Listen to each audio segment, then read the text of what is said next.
Hey everybody, it's Brian. If you're following along in our HTML tutorial, this is video number 12. Today we're going to learn about tables. No, I'm not talking the type of table that you put your magazines and coffee cup on, or the one that your mother keeps yelling at you to take your feet off of. Tables are a grid positioning system, basically. To sound any more confusing, I'm just going to start typing, and hopefully you'll be able to follow along. A table allows you to find a space on the page. And in that space, you can define a row. Now you notice how every tag has a start and a stop tag, an on and an off. So we have our start table, our end table, start row, end row. Now inside this, we have to create individual cells or table definitions. Whoops. And for the sake of education here, I'm going to make a couple of these. Number them differently so you can see what's actually going on. Now we've got a table, one row, 3 columns. These TDs are columns, TRs are rows. Let's save our work and see what happens here. Refresh. Now it looks like we just typed 1, 2, 3. Let's go back in here and add an attribute called border and set the border size to 1. Save your work. Refresh. Now you see these individual cells. Now what good are these cells? Well, I'll explain this. You can position things anywhere you want on the page using tables. For example, let's say you want a big space to type in and then a couple little columns off to the side. We're going to make that happen. To do that, you grab your first cell, type in the attribute of width, and give it a big number like 500. Save your work. Refresh. Now you can see your first column takes 500 pixels, and your second ones are automatically sized. But that's not all. Just for the sake of speed, we're going to copy and we're going to do some creative pasting here.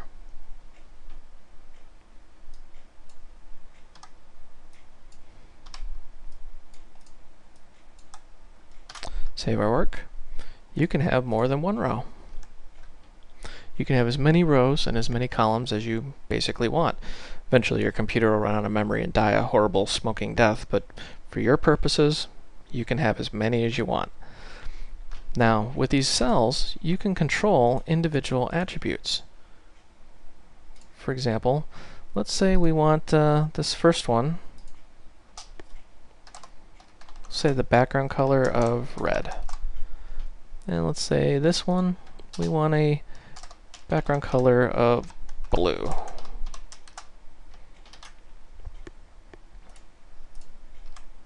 Now you can see you can control individual cells and attributes. The table itself also has attributes that you can use.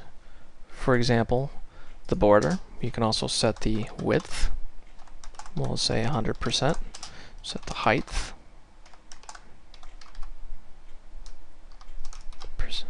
Another popular one would be cell padding. And we'll just say 6. Save our work just so you can see what this looks like. So you can see we have our 100% width, 100% height, cell padding. And let's see, padding is actually the padding around. Let's do cell spacing so this is a little more obvious here. We'll do a 20 pixel cell spacing. That's complete overkill, but let's just see what it looks like. Now you can see the spacing between the cells is 20 pixels. So you can, move things around and space them out. And that is probably the ugliest table I've ever built. Let's fix this up a little bit.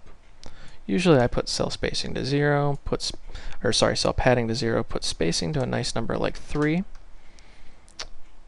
and save our work. Flip over. That looks a little better. Now this is just the introduction to tables. I'm going to keep this video a little short because I realize you've just absorbed a lot of information. Let's flip back to the code here. Just remember that you start off with a table, you end with a table.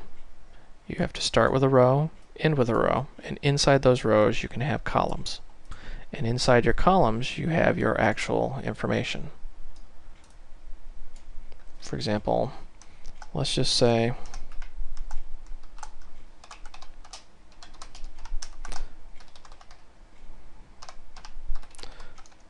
chuck.jpg. If you remember from our previous tutorials, we have a pretty interesting image of Chuck Norris. Oops, don't include the beginning slash. And you can see in this cell, it's going to be a blue background with Chuck Norris inside of it.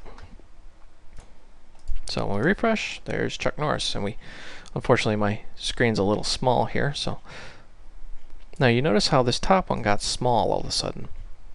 That's because you didn't define the height, you only defined the width. Let's go back into the code here. See, width 500. Let's give it a height of 200, just so it's pretty self-explanatory what's going on. Refresh, and you see now it's 200, and we've got Chuck Norris in there. Okay, so for review, because I know some of you newbies out there might be a little confused what we're doing here. This is a table. Table has rows, each row has cells.